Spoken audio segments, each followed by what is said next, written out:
allá tras la montaña, lejos de donde vivo, hay un lugar querido y un tesoro que es mi madre querida y el recuerdo de una casita vieja, lugar donde nací. Pero primero que todo, un saludo para ti, Héctor Fabio Grueso, y a todos los oyentes y televidentes, en fin, un saludo y un abrazo de mi parte. Te cuento que, bueno, el 6 de febrero próximo de 2021 estaré cumpliendo 70 años de vida. Dios mediante que me dé vida y salud para celebrarlos. Pues hombre, siempre ha sido un gran honor para mí que mi familia, a través de, sobre todo pues de Olia Lucía, como esposa, como manager, pues ha tenido ese detalle muy importante conmigo, en siempre hacerme una gran celebración en mi cumpleaños. Dios quiera que también en estos 70 que voy a cumplir, pues se den las cosas para celebrarlo como Dios manda, como dice el dicho. ¿Y cómo eran sus cumpleaños en San Jerónimo? ¿Qué recuerda en esos días de carencias? ¿Qué anhelaba usted en ese entonces? Buena pregunta. Te cuento que, Héctor Fabio, que cuando yo nací en la montaña, como yo soy campesino total, yo nací en una montaña donde no existía ni siquiera una carretera, ni siquiera un teléfono, ni siquiera energía, ni tampoco existía pues ningún tipo de medio de comunicación, como te digo así, tan fácil. A 2 horas en mula o en bestia, de mi casa al pueblo de San Jerónimo y de mi pueblo a mi casa. Entonces, muy aislado de toda la comunidad prácticamente allá en el campo, ¿no? Una vida muy feliz, una crianza muy sana, pero en realidad sí, en ese sentido, pues hasta los 16 años que estuve allá permanentemente en mi campo, pues fui un niño y adolescente muy feliz, muy regocijado, muy alegre en todos los sentidos, estar al lado de mi familia, de mis padres y mis hermanos, pero te cuento sinceramente, nunca me acuerdo yo que me hayan celebrado un cumpleaños durante esos 16 años en la montaña. Si acaso de pronto por allá decía mi papá y mi mamá, hoy está cumpliendo años uno de mis hijos, cualquiera de mis hijos, está cumpliendo años, feliz cumpleaños y no más.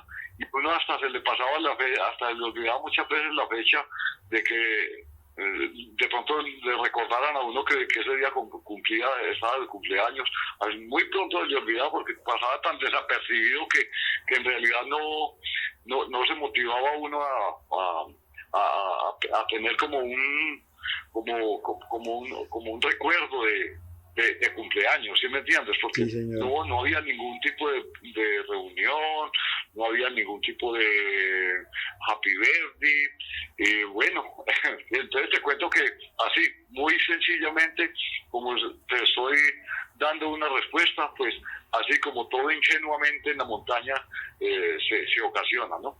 Gracias a Dios todavía está con nosotros y ahorita los puede celebrar de gran manera. Gracias a Dios, sí. Sí, señor. Venga, a mí me genera mucha curiosidad en un pueblo sin energía, no hay televisión, no hay nada. ¿Usted cómo logra aflorar tanta imaginación, tanta creatividad? Mira, la vena musical de Darío Gómez como cantante, compositor, prácticamente es una vena musical familiar. Yo he sido descendiente de la música, y en este caso pues mi estilo musical popular, porque mis ancestros fueron grandes músicos y grandes poetas, o poetas no diría yo, más bien, de pronto también compositores. Lo que pasa es que mi abuelito materno fue, por parte de él, parte de mi mamá, viene pues, ha venido surgiendo la vena musical que yo le llamo a la vida artística que yo tengo. Yo nací con un don, gracias a Dios, de ser compositor. Le cuento que la mayoría, el 90% de las canciones que yo he grabado durante toda mi carrera artística son totalmente de mi autoría, y son canciones que realmente pues creo yo que me las inspira esa musa que Dios le da la oportunidad al compositor para hacer sus canciones. Entonces, en este caso, la música, mi papá también tenía mucha parte musical, porque mi papá, yo recuerdo que en el campo cantaba mucho con mi mamá. Mi papá tocaba tiple en algunas veladas o comedias que se presentaban en la capilla de la vereda o en la escuela donde uno estudiaba. Muchas veces mi papá y mi mamá presentaban veladas también. Te cuento que pues él tocaba tiple, como les digo, pero nunca llegaron ni siquiera a pensar como buscar una casa disquera para grabar algo, no. Ellos de pronto, tal vez en ese caso, mi papá no era compositor, mi mamá tampoco. Entonces el compositor ahí, el que nació como un nieto de la familia de mi mamá, fui yo como compositor, ¿no? Entonces, cuando yo empecé a inspirar en la música, fue cuando yo tenía 5 añitos, que empecé por allá empiezo a recordar o a darme cuenta más o menos de por qué me empezó a gustar la música, porque mi abuelito siempre nos visitaba mucho, de aquí en Medellín iba a pasar sus vacaciones en los diciembres a la finca de mi papá. Entonces mi abuelito se llevaba a los hijos y nos hacían allá tremendas parrandas de música clásica, de música normal, de cuerda, quiero decir. Entonces yo me fui inspirando mucho hasta que mi abuelito me regaló, el anhelo mío por la música, que mi abuelito me regaló cuando yo tenía 5 años larguitos. Me regaló la primera guitarrita y me enseñó a tocarla. Entonces, cuando yo aprendí las notas musicales, las 7 notas de la escala musical de la guitarra, entonces aprendí a componer canciones, que era por lo que yo más quería inspirarme. Entonces, a componer canciones muy elementales porque canciones de niño, ¿no? Pero empieza mi abuelito a decirle a mi papá y mi mamá: este niño, para mí, que va a ser un compositor y va a ser un cantante y va a ser un gran músico. Entonces ahí ellos seguían pues como animándome, que qué bueno, que yo cómo había hecho esa canción y que cómo había aprendido de rápido a tocar la guitarra, lo del ritmo musical. Yo nunca ejerzo la guitarra nunca ejercí la guitarra en público ni en grabación. Siempre me gustó aprenderla solamente para crear mis melodías, ¿sí me entiendes? Y entonces así sucedió todo. Ya, ¿cómo se llamaba el abuelo? ¿Era el abuelo paterno o materno? Materno. Carlos Antonio Zapata. Perfecto. Mi mamá, Ana Abigail Zapata. Entonces, mi abuelita materna, María del Carmen Zapata. Perfecto. Venga, ¿cuál de todas esas composiciones? Usted me dice que el 90% de las canciones que usted ha interpretado son composiciones suyas. Hay algunas muy nostálgicas. ¿Cuál de esas composiciones, por el contenido, por la historia de vida, lo hacían llorar mientras la escribía? Bueno, realmente yo cuando he escrito las canciones, la mayoría de mis canciones, pues algunas, sobre todo las que compongo con mucho despecho, es una historia que se metió o algo que se cruzó en mi vida, porque yo perdí el primer hogar cuando tenía 26 años cumplidos. Entonces yo me casé la primera vez muy joven, y de 19 años, y el primer hogar me duró solamente 7 años. Tuve en el primer hogar 3 hijos, y bueno, por circunstancias de la vida se terminó el hogar con mi primera esposa. Entonces ahí yo siempre, hasta ahí, en esa época que ya había empezado a grabar en esos días, siempre estaba grabando más que todo canciones parranderas y canciones populares, pero no canciones de despecho, no de desamor, porque yo no había sentido el primer desamor en mi vida, ni la primera traición, ni el primer dolor de perder un amor, en fin. Entonces, cuando ya me pasa esto, por ahí en unos cuantos meses, me siento yo demasiado desolado, demasiado triste, demasiado solo. Entonces empiezo yo a hacer las canciones, como compositor, siempre compones más que todo sus propias vivencias. Entonces me puse a componer canciones ya pues de despecho, y créame que desde ahí en adelante empecé yo a grabar canciones prácticamente hechas por el despecho. No es que me haya pasado el despecho, no es que porque no me haya pasado el despecho, el dolor, la traición, la herida, en fin, en unos cuantos años que después obtuve mi segundo hogar, en el cual yo he sido muy feliz en la vida. Tenemos 3 hijos también, pero esto del despecho no es solamente que se haya aparecido durante una época, no. El dolor, la traición, el sufrimiento pasa, pero quedan las cicatrices. De todas maneras, como compositor, entonces me ha dado mucho rendimiento para componer gran parte de las canciones del despecho. Es por el primer hogar que tuve, y entonces por eso te digo sinceramente, yo después de que pasaron 10, 12 años, ya estaba en mi segundo hogar y todo, muy feliz y todo, pues hombre, le he dedicado canciones de despecho a otras mujeres, pero no con toda esa profundidad tan intensa como lo que me sucedió con la primera, que me dejó mucho sufrimiento, mucha cicatriz sin poder borrarse, y así ha sido mi vida. También he compuesto canciones muy amorosas, muy románticas, pero no fijándome por el despecho, no. En ese caso las hago es por lo que la otra parte de la felicidad de mi vida que he obtenido yo durante toda una vida, ¿sí me entiendes? Ese tema de estar de carguero en la disquera en la que usted participó discos inicialmente, y antes que usted estuvo de mecánico, trabajando en el campo, ¿usted veía muy lejano que se podía consolidar como artista, y cómo eran esos días?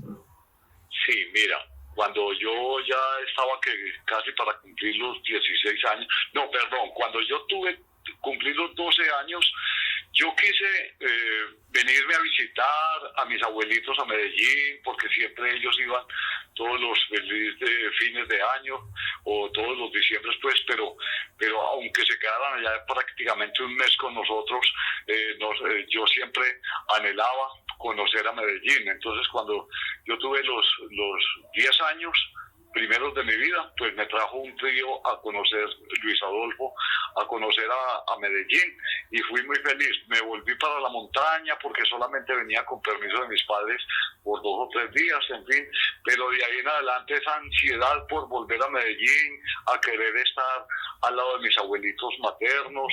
Entonces, cuando cumplí 12 años, me vine desobedeciéndole a mi papá y a mi mamá.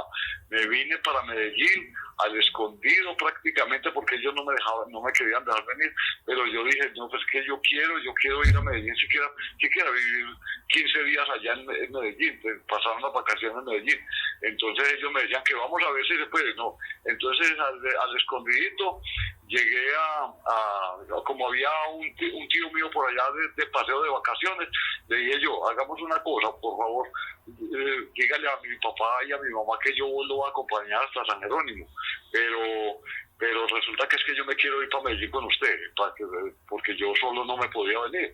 Entonces así sucedió la cosa. Cuando estuve en Medellín, ya mi papá me mandó a buscar como los 8 días, porque yo le había mandado la razón con el que nos trajo en la bestia a San Jerónimo, a mi tío y a mí. Entonces resulta que yo le había mandado a decir, no, dígale que yo, sin el permiso de ellos, pero que yo estoy loco por ir a Medellín donde mis abuelitos. Entonces, bueno, ya ellos se tranquilizaron. Ahí cuando llegué aquí a Medellín, en esos 12 años. Entonces mi tío Carlos Zapata, uno de los menores, de los tíos menores por el lado materno, me inculcó que si quería aprender la mecánica automotriz. Y entonces, como él era mecánico, digo era porque ya él murió hace unos 2 años. Entonces, como él era mecánico, me inculcó y me insistió que si quería aprender la mecánica automotriz, y me quedé por ahí como unos 3, 4 meses, algo así, aprendiendo la mecánica. Bueno, después ya no me gustó, quiero decirle esto al público, porque el público es muy conocedor de cómo es la labor de un mecánico de carro, de automotriz. El mecánico, uno como mecánico se la pasa engrasado, mejor dicho, llega uno a la casa por la noche y no se saca ni tan fácil esa grasa con jabón, sino, mejor dicho, queda uno todo manchado, todo veteado y muy maluco. Yo dije, en la montaña me mancho de tierra, de yerbando, haciendo oficios del campo, pero yo me baño y ahí mismo me quedo bien limpio, bien aseado. Y en cambio aquí en Medellín veía yo que me quedaban las manos, las uñas negras, no, mejor dicho, llenas de grasa sin podérmelas sacar, porque mi tío no tenía, en la casa de mis abuelos no tenía ni thinner ni nada como para uno sacarse, y yo ni sabía con qué sacarse eso, y no con jabón, y no me salía. Entonces te digo sinceramente, ahí fue donde yo entonces me volví otra vez para la montaña y me puse a trabajar y a volver a vivir allá hasta los 16 años larguitos que volví para Medellín. Ahí, cuando ya volví a Medellín, por fortuna me coloqué en una fábrica que se llamaba Facolta, ya desapareció hace mucho tiempo, una fábrica de tubos y tapas de cartón. Entonces ahí me logré colocar un año menos de antes de ser mayor de edad, un año menos. A los 18 años ya me hicieron contrato de trabajo, ya vieron que yo quería trabajar y que me estaba portando muy bien, y así sucesivamente. Entonces me puse a trabajar ahí, y a la vez llevando demostraciones en casete. Yo no sé, yo creo que el público recuerda pues que existió la forma de las grabadoras para uno grabar demostraciones, y yo grababa los casetes y los regaba por todas las casas disqueras, y me quedé precisamente 10 años prácticamente insistiendo, llevando demostraciones a las casas disqueras.